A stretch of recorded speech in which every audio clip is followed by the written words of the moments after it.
Now I would like to present to you Dr. Ricardo Garcia de Jesus. He's a colleague from Puerto Rico.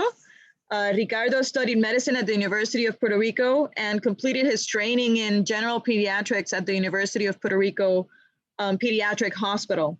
He later went to St. Louis, Missouri, where he completed his pediatric critical care fellowship and then returned back to his beloved island of Puerto Rico.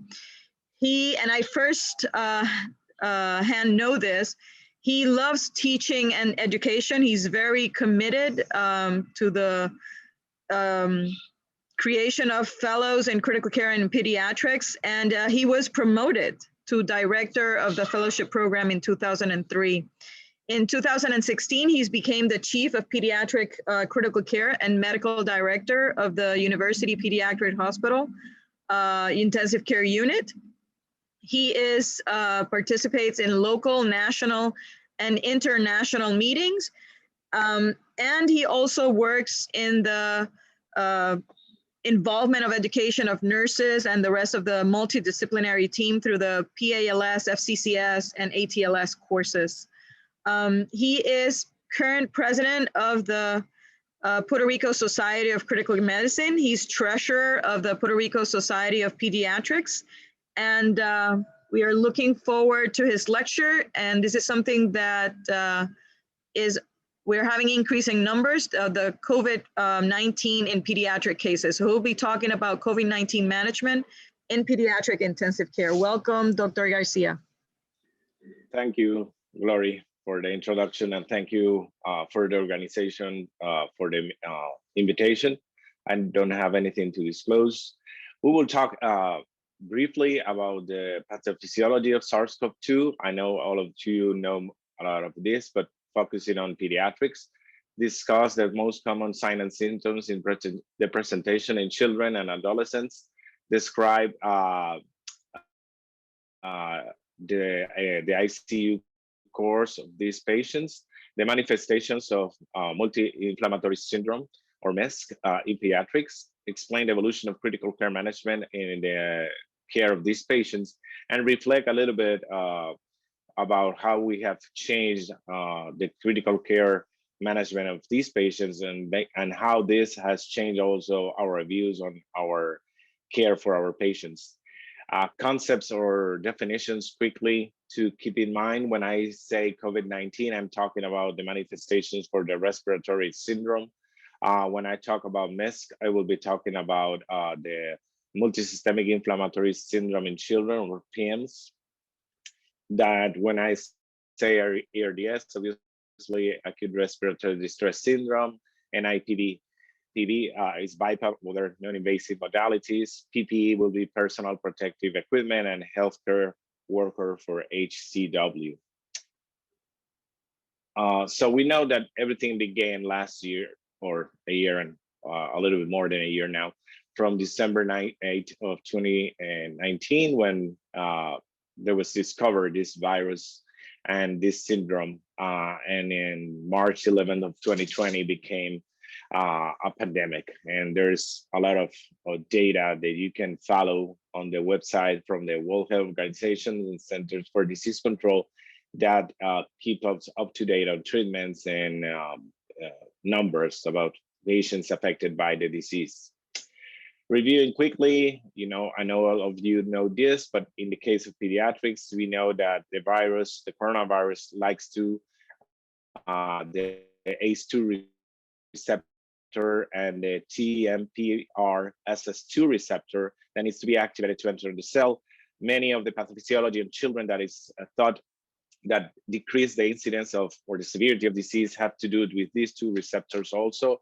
Since children, those have less number of ACE2 receptors in the airway during the first years up to 10 years of age. Then after 10 years of age, it begins increasing numbers. And when we will talk about the data, the respiratory symptoms that we see more severe in children are in the extremes of our patient population, in a little bit of babies or less than a year old. But then it began or come more frequent respiratory syndromes of COVID-19 when they are in the adolescents. And we know that the virus likes to use those receptor, enter the cell, fusion, replicate, and then continue propagating and infecting the respiratory system and provoking the inflammatory response. And we know from our knowledge that if we go to the upper part of the graph where the green arrow is, we get the virus or low virus titer or amount, and we go to our innate and adaptive response, and we get our activation of our inflammatory system or immunology system. It gets rid of this virus or controls the infection, and we recover. But we know from adults mainly more than in pediatrics that it can also have a more severe response depending on, and is thought to be associated also to the inoculation or the amount of virus that you get exposed. It gets your activation of your inflammatory system. That gives you a systemic inflammatory response that we have learned from COVID and previous studies that this inflammatory response has been there, but the role of that inflammatory response is better studied now with all this pandemic. And you get an increased response. It gets you to the ICU, gets multisystemic organ dysfunction, depending on other risk factors that has been described, discovered. You can recover or you can progress and die from the disease process.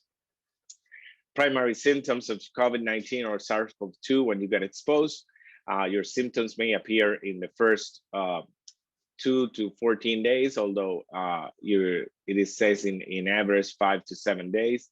And you can get runny nose, headache, cough, just general malaise and fevers.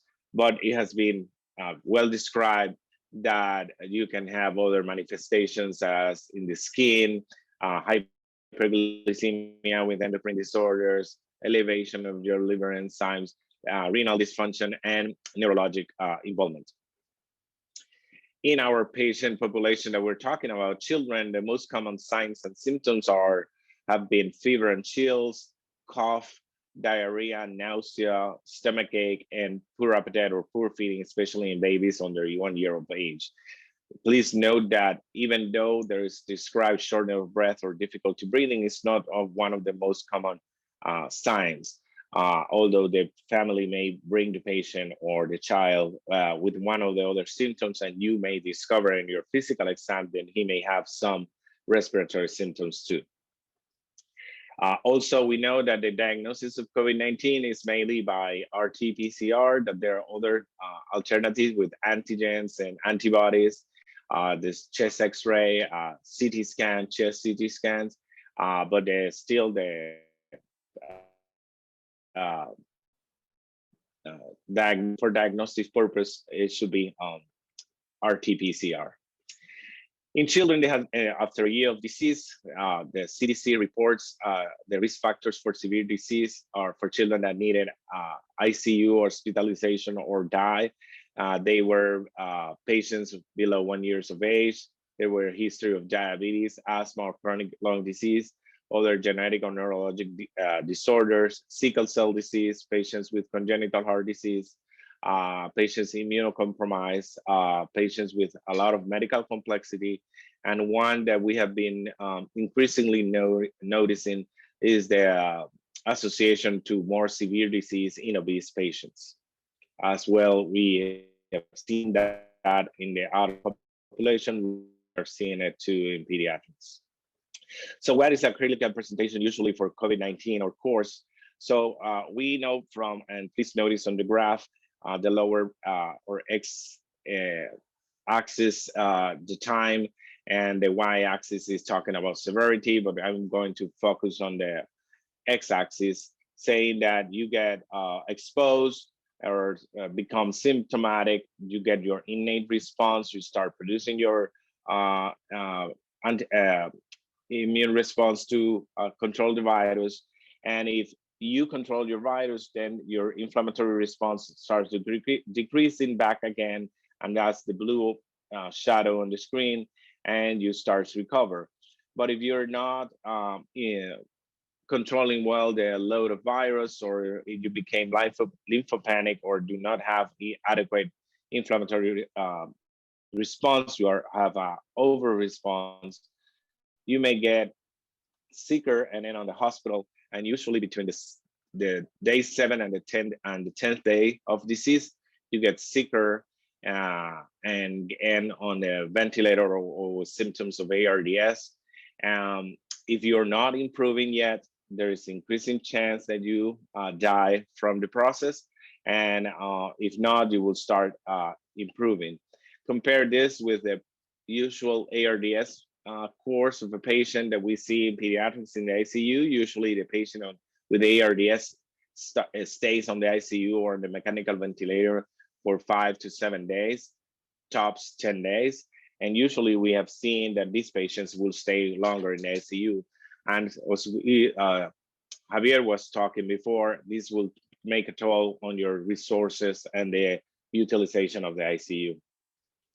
In pediatrics, as well as in adults, we divide the disease based on the severity, meaning mild disease. Usually management is outpatient, and that's patient may have some fever, cough, but there's no respiratory distress, no evidence of pneumonia, and it's a room air. Then from moderate to severe and critical disease, they get hospitalized usually. They are categorized by the degree of difficulty and hypoxemia. Moderate just needs oxygen and may or may not need ventilatory support, meaning high flow or non-invasive positive pressure ventilation. A severe disease now is your PF ratio becomes 100 to 200. There is signs of respiratory distress. There is evidence of pneumonia, and a patient may it needs respiratory support, not necessarily mechanical ventilation, but there is a high risk. And obviously critical disease is a severe form of ARDS, and there's manifestation of multi-systemic organ failure or dysfunction, and also is more associated with increasing our inflammatory markers. When we see or talk about children, and this is a graph from the CDC up to the second week of January, it hasn't been updated yet on the CDC website. And when we look to the lower portion of the graph, that is in purple, is talking about the total hospitalizations compared with the adult population cumulative. And we see that we're still lower than compared to the adults, the patients that need hospitalization or ICU care. And when we see the COVID-19 associated death, that is a bar in red, is basically less than 0.1% of all patients. When we see the surge or see the increase in cases in adults, usually we see increases in pediatric cases too, but in proportion, it stays lower than like 1 to 4% of all the COVID-19 cases that are hospitalized are children. This comes from the virtual PQ database. It's a conglomerate of voluntary reporting pediatric ICUs. They stopped keeping updated the data since it has begun to go down, but up to April 2nd of 2021, these ICUs have reported that they took care of 3,299 patients on their ICUs with 101 deaths. And they report, or it's a good source of information because they report, for example, in this graph, what commonly used therapies like conventional mechanical ventilation, non-invasive ECMO, high flow nasal cannula, and talk about the different comorbidities that the patients may have. And in this other graph, that what they show is the cumulative data as in the CDC. If we look at here are the waves of cases in the ICUs, when you correlate that with the data from the sites or the states that were reporting, correlates with the average reporting cases for the state and the prevalence of the states. And overall, it comes to the point that we see the same process. Even though the variations in the that we are concerned now for the variations of the virus. Still in pediatrics, we are seeing more cases, but still in proportion to the adult cases, we are seeing around the same amount of patients. So we go to the case scenario, and usually we can get, as in adults, this is an X-ray from a patient with COVID-19 ARDS pneumonia. So the usual X-ray, you can see here the usual CT scan showing your infiltrates with ground glass appearance and the patchy infiltrates that we see in COVID-19 that were described in adults. So now we have a patient that needs ICU care. So what now? What we do with that patient? How do we manage that patient in pediatrics compared with adults? A lot of data that I'm going to show is basically from adult population that has been applied to pediatrics, and that has been our story for our clinical experience or our field, even though we know children are not just smaller adults. So we need a multidisciplinary approach. We need ICU preparation. We need also the isolation rooms, adequate personal protection equipment, staff in nursing, respiratory therapists, all the things that Javier was talking about. We used to get ready for that management. So when we go to respiratory support, we will add support with oxygen, high flow nasal cannula, non-invasive, conventional mechanical ventilation, or ECMO. And we know from the resources that Society of Critical Care Medicine gave us that we should prepare to need, or that up to 20% of the patients that need hospitalization or require oxygen and with some form of respiratory dysfunction or failure and ends on with us in the ICU. So we can remember that high flow nasal cannula at the beginning of the pandemic, it was thought or to be useful, but we were limited because of the concern for aerosolization, or contamination of the staff and our own people, that to limit 6 liters per minute of high flow nasal cannula. And I cannot imagine how much that helps an adult, because in pediatrics, we usually do, the flow is 1 to 3 liters per kilogram of patient's weight to determine how much or high is the high flow nasal cannula. So the advantages of using high flow nasal cannula, so it gives us humidify air with oxygen, decreases airway inflammation, maintains mucociliary function, and improves clearance. Also helps with the work of breathing, decreases dead space, and has been shown in previous studies to relieve hypoxemic respiratory failure. So from the Florali trial, it was shown that patients treated with high flow nasal cannula reduce the mechanical ventilation days and immortality in that study, even though in other studies didn't change the ICU death. But again, there was data that it may be useful in managing patients with respiratory distress from air. So from previous experience on SARS, up to 50% of the patients developed hypoxic respiratory failure. And from those, 20 to 30% were admitted to ICUs. And in a third of those, high flow nasal cannula was used, and they were able to prove that up to 34% of the patients didn't need invasive mechanical ventilation or intubation. So it is useful for avoiding intubation or the use of non-invasive ventilation.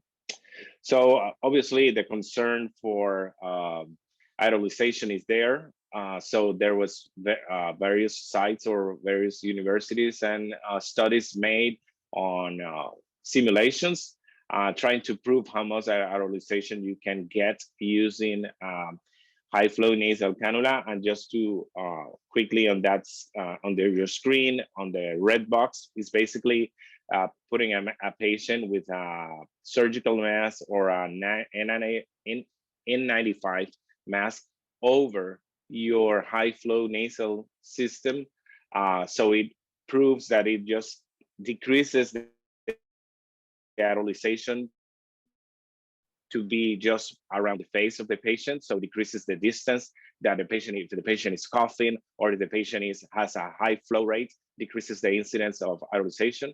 And there are some reports from Europe that showed that they monitor their ICU staff for 2 weeks in patients that they started using high flow nasal cannula with adequate personal protection equipment like Javier showed, and the patient had a mask, and they monitor their incidence of COVID-19 on their staff, and there were 0 persons that became contaminated if you take care of the aerolization of that patient. Obviously, keep it in a room, but not necessarily a pressure negative room, because again, if our resources are limited, we are not going to have all patients in a pressure negative room.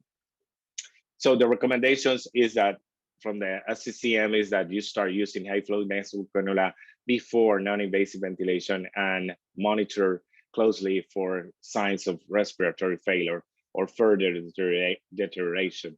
Again, at the beginning, we started just use high flow nasal cannula up to 6 liters. Then if it doesn't work, just tube your patient. That didn't go very well. We saw an increase on the mortality because we were putting patients on mechanical ventilators that do not need it. And over time, and this is a publication from the Mayo Clinic from December 2020, that basically Dobler and et al., they just summarize all the societies and have input about non-invasive ventilation, and they agree that you may try non-invasive ventilation other than high flow nasal cannula, depending on the clinical scenario, as we used to do before the pandemic. Usually we'll do a high flow nasal cannula and then put them on BiPAP or non-invasive positive pressure ventilation to try to avoid tubing the patient. And we started doing that again, and we proved that we can avoid mechanical ventilation in a lot of these patients and not complicating further their care. But again, safely meant that we have to have adequate personal protection equipment for our staff to avoid contamination. So they prove useful. It has been proved useful in respiratory failure, hypoxia, hypercarbia, and you should use it prior to intubation. But again, recognize when it's not working either, because again, and then we switch again. We are putting them on non-invasive passive ventilation. As time passes, we try to avoid intubating, and when we start trying to intubate the patient just crash, because we have allowed the other concept that has become prominent is patient-induced lung injury. And that has come from the data from prior studies before the pandemic, that patients that had an increased work of breathing because they are not adequately supported, that provokes or promotes inflammation in the lung and usually increases the mortality on the patient. So again, it's timely tubing. It still is a gray zone, but again, it's recognized signs and symptoms that your patient is obtunded, that is not adequate oxygenating in spite of high non-invasive parameters, that he may need to be tubed before he arrests and do it in a more controlled fashion. Abrao Hajar summarizes in this paper from Annals of Internal Medicine from this year. It's a good paper that you can review because it goes along all the care for the management of patients with COVID-19 in a practical approach.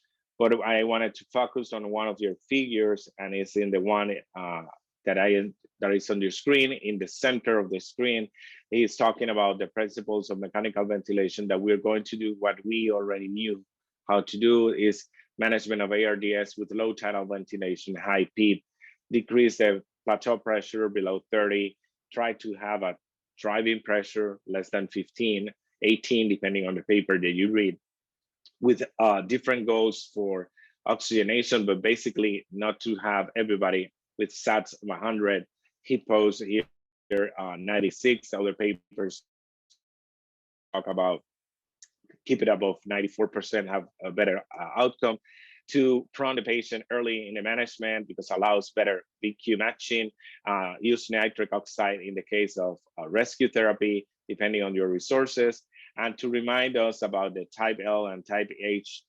ARDS, the L that is like the more compliant, and the type H that is our classic low compliance ARDS.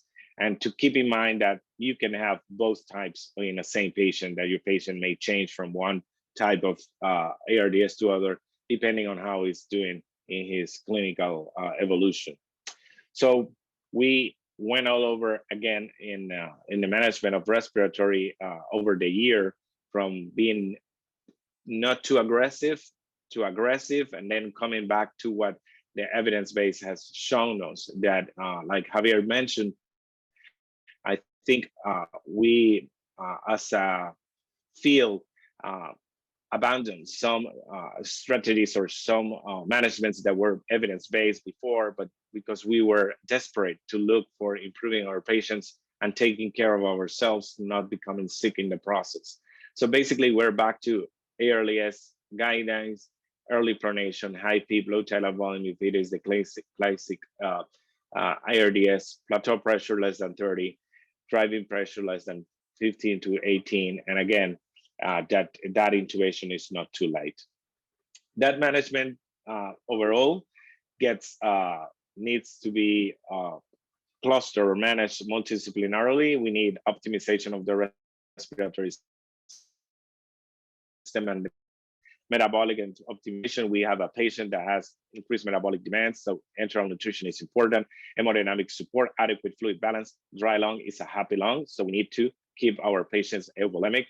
Ensure patient safety, central access, adequate sedation, avoiding self-extubation, but careful. In that safety, we have also go the other way around. We have kept the patient longer sedated, intubated, or with paralytics because we are concerned about contamination of the staff and healthcare worker safety. Again, as Javier was mentioning, how much PPE do you have?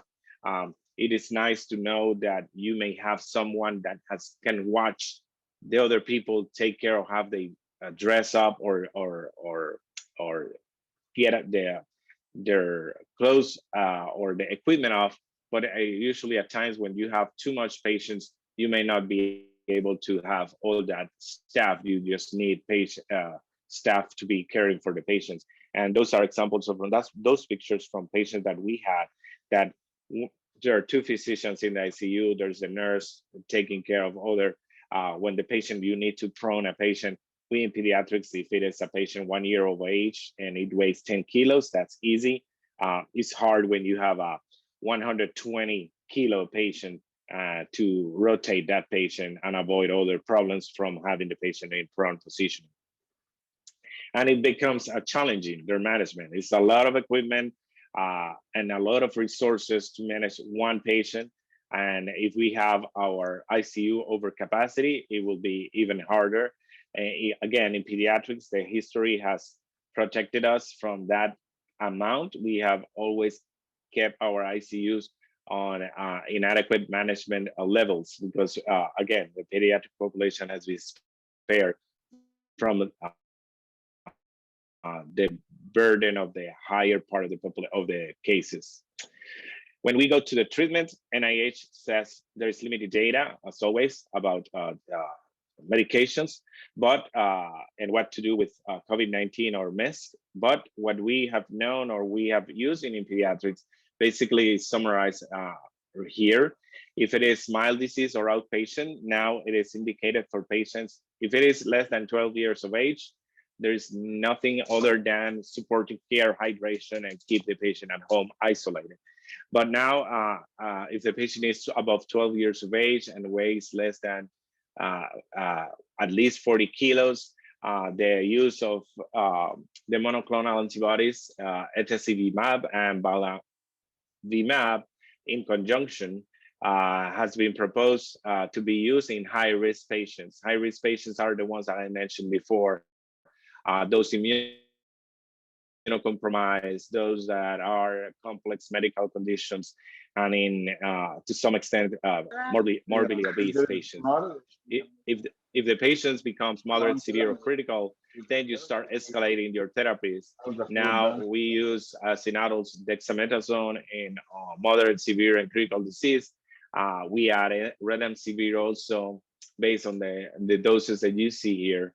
And we are starting to use baricitinib in some instances, as the NIH proposed in the cases for the data of this JAK inhibitor is in a study that was published last year, at the end of last year, showing that the patients also trying to improve in combination with remdesivir, even though the role of dexamethasone and this JAK inhibitor as a combination is not yet well understood, but it can be used on pediatrics also from 2 years of age up.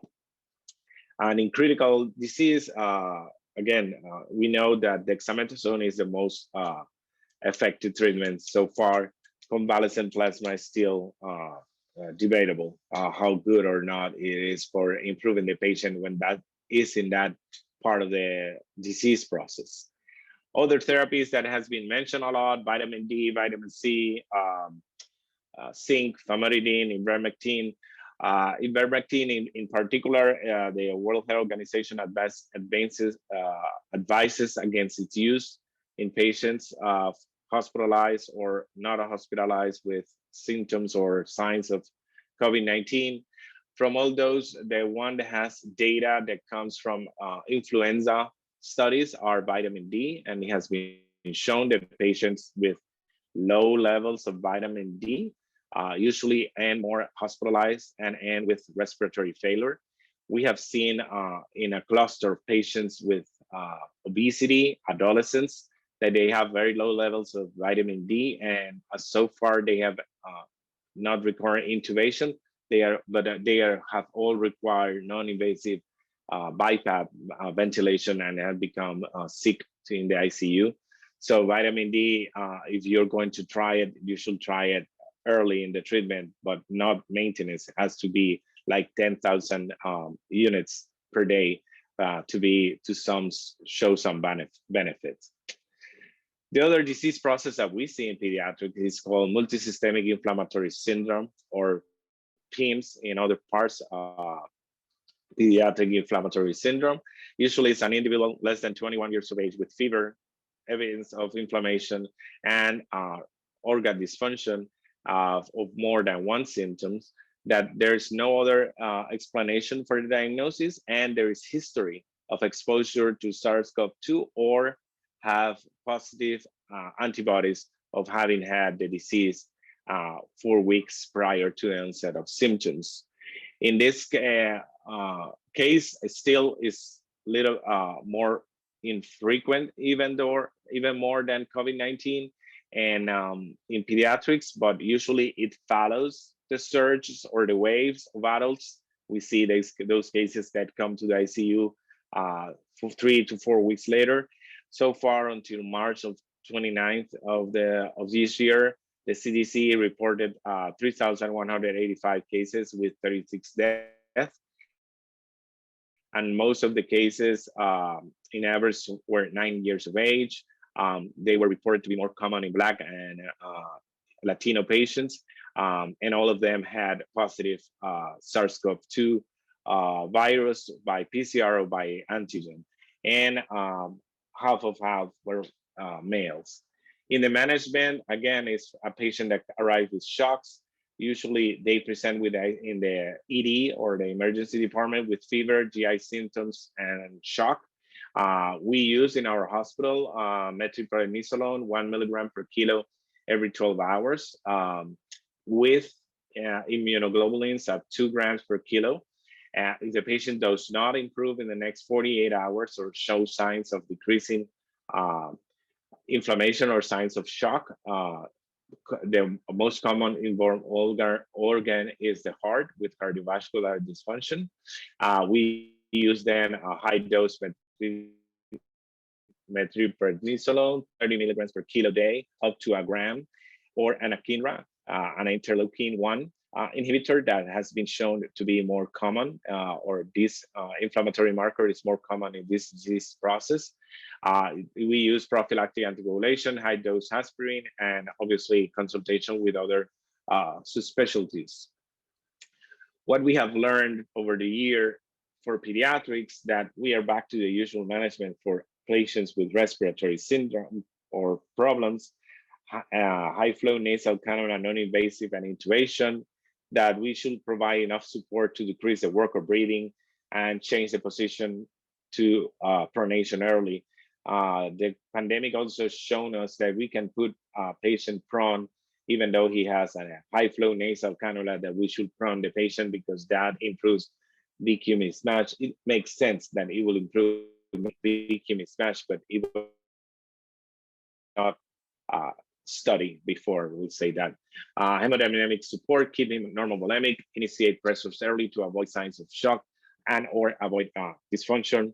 That the nutrition is important, that there is low incidence of co-infections by bacteria.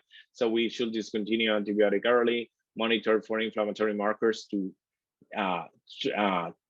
tailor our response to the body's immunomodulatory response, and that there is no need for prophylactic anticoagulation in every patient, especially in pediatrics, because there's not enough data to show that that's needed in our population, or the incidence is relatively low. But in patients above 12 years of age or other comorbidities, it is suggested to at least use prophylaxis in an individualized manner. Neuro, there is an increased incidence of delirium and poor mobility due to restrictions and prolonged ICU stay. Again, we came a long way with early mobilization in the previous years, and we are back to what we were like 10 years ago about this subject because of the consequences of the COVID-19 and the way we are managing in the ICU, or we were managing some things in the ICU. So what about the ICU system? Again, as the Society of Critical Care Medicine says, our setting is the better patient care is managed by the ICU physician or the intensivist, that you should reassess your capacity frequently and remove devices, liberate from the mechanical ventilation, do not continue antibiotics without case, and remember the goals of the patient has to be rediscussed with the patient and their family frequently about what they want to do, how long they want to keep going, about the ethics that we were talking earlier, what you want to do with the patient, or to what point we are doing. We know that the therapy has become futile and we have to reassess our goal. We cannot abound proven therapies is one of the things we have learned, that the administrators have to support the ICU system. The ICU system is very complex. It's not just the machines, it's the staff. And there's a lot of burnout, and there was a lot of burnout before the pandemic. Now it's even higher because of the amount of work that the staff is getting. We have lost a lot of healthcare workers, not just to the disease, just because also they are tired from the ICU, so they are trying to change their clinical scenarios. And again, the adequate amounts of PPE. What about the family? At least us, the pediatricians, our ICUs were always with a caregiver present 24/7 by the bedside. And we got the patients or family members out. We avoided the visiting rights or decreased the visiting rights for the concerns of care.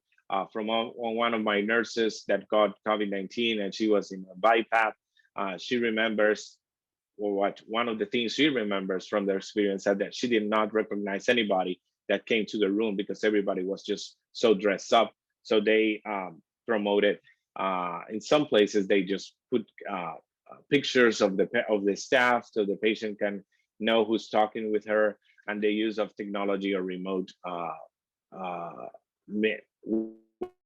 ways of communication and their family.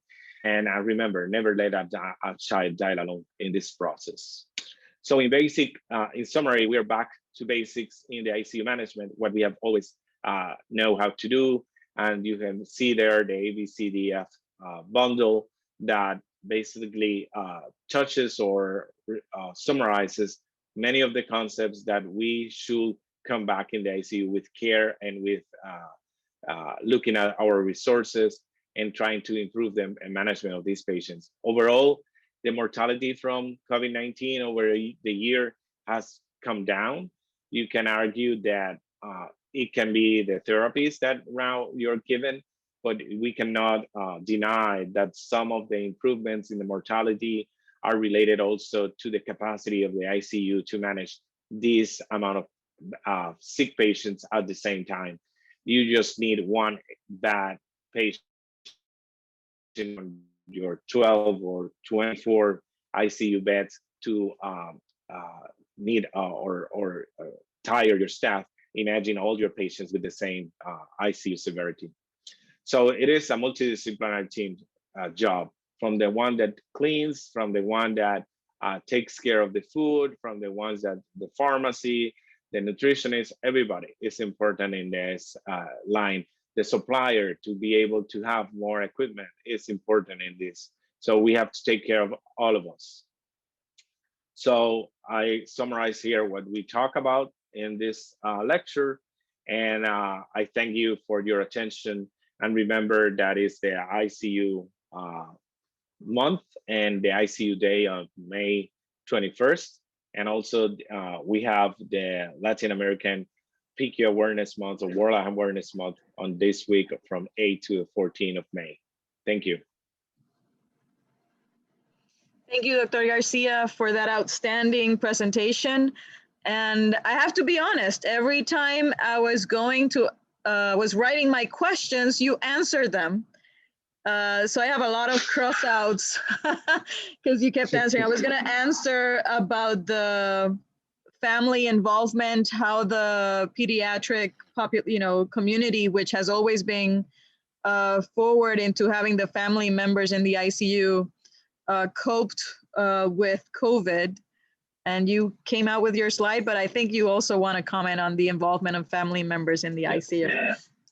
Yes, we talk about this at the beginning. Our protocol will keep the child alone, but then we became to the scenario thinking, well, we have a 4-year-old with mild or moderate respiratory distress in a high flow nasal cannula in a crib alone in a room. Who's going to prevent that the child stands up and try to crawl out of the bed, or you will have to have the nurse enter more times at the room to just feed the baby, or taking care that the baby does not take its devices out to avoid restrictions. So we changed our rule, and then everybody that is not tube will get to the ICU, to the bed. We'll keep company with one family member, but that family member cannot come out of the room. It would stay there. And we will provide food for the family member. If she needs something, it cannot be relieved from the room. The room has its own bathroom at least, so it can take care of herself. And until proven otherwise, in children, the most common source of the infections are the parents. So when we get a positive child, I presume that the mom is positive for SARS-CoV-2, even though I do not do routine PCR on the mom if the child is positive. I don't have the resources to do it for both of them. Okay. And you mentioned you had your list of going back to basics and something new. You mentioned proning, awake proning. Yes. Would you suggest, or are you planning to do awake proning in non-COVID ARDS patients? I usually already do it, especially on babies that they have, or they have the high flow nasal cannula, or small childs. I prone them. When I see on the X-ray that still you see like a streaking atelectasis or infiltrates in the basis of the patient, I will prone them routine, not like routinely, and when I mean routinely is I prone it like for 24 hours or almost a day, and then put him back off work, depending on the patient. But I think it's one of those therapies that if you think about it, you talk about taking a patient out of the bed, walking to avoid atelectasis, and we don't do that with a patient with a pneumonia that has a venturi mass or is on flow of oxygen or high flow oxygen. Proning should help. Perfect. Another question, we have seen an increase in pediatric patients. You mentioned that it was less than 0.1% in pediatric age groups. Have you seen an increase with pediatric patients with these new variants? The newer variants, the UK? We have seen in this here in Puerto Rico, well, we are presuming that we have those variants here in Puerto Rico, and we have to admit that in this period that we just passed, we have had more COVID-19 positive patients with respiratory symptoms that I did on the whole 2020, just in the last 3 weeks. But all of them have been adolescents, and all of them, interestingly, have a BMI above 40. Okay. So, and no other comorbidity, just, and all of them ended on the high flow nasal cannula didn't do much of any of those. All of them ended on positive pressure ventilation, of meaning BiPAP. And I think it's more because when you ask them, oh, did you snore? Yes, I snore, but it's not diagnosed.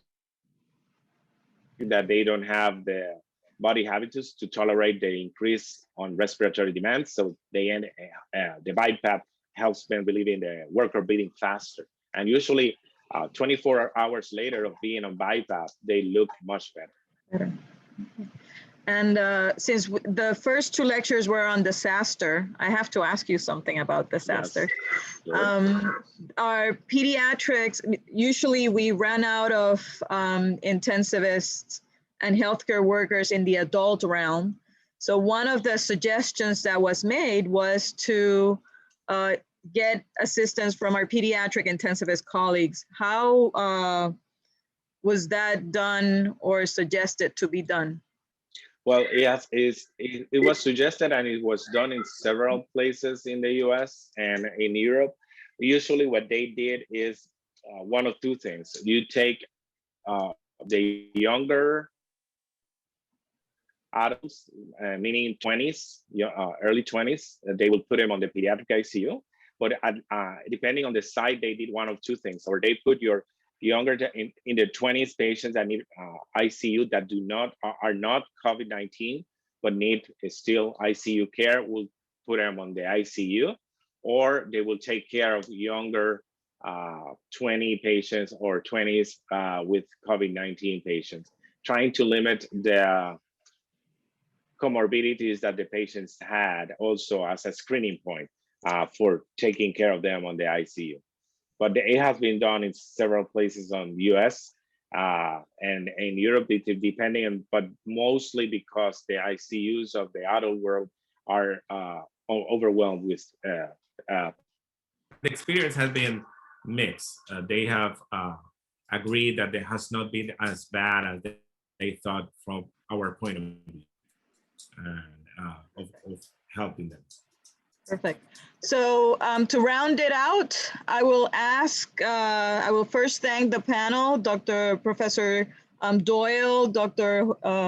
Perez Fernandez, and you, Dr. Garcia. Thank you for an excellent webinar and session. To our audience, you can still access this through the YouTube and also through the new platform. I think Dr. Maddie has put it in the chat how you can access that. But before leaving, I will ask one last question to each one of you. If you were to give a charge to the audience today, when we finish listening to you and we finish the lecture, in the next 24 hours, what do you want me to do? Dr. Doyle?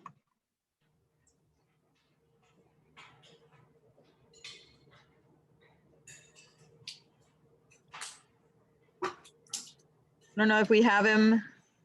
There. Now I'm back. Okay, thank you. The most important thing I would do is review your disaster plan for the hospital. That's the most important starting point. Take a look at it and see if it's up to date. That's where I would start. Perfect. Dr. Perez Fernandez? I have to echo Doyle in that. I think what I would do is look into the disaster management plan and be sure that your allocations are correctly established, structured, and that you have a plan, again, better than what we have. Okay, and Dr. Garcia, and with you, we wrap up. Again, I think it is the same. Review your disaster management plan, but in our case of pediatrics, remember your disaster includes a family member. That it increases the amount of staff or people. You can use it in your favor. Now you have somebody you can put in charge of that patient while you move the patient or you manage the patient. It's somebody else can help you, a pair of hands that can help with the patients. Well, thank you very much. And as you can see, it's review your disaster plan with the resources that you have. And thank you for attending this webinar. Thank you for the audience and your participation and for supporting MEGA.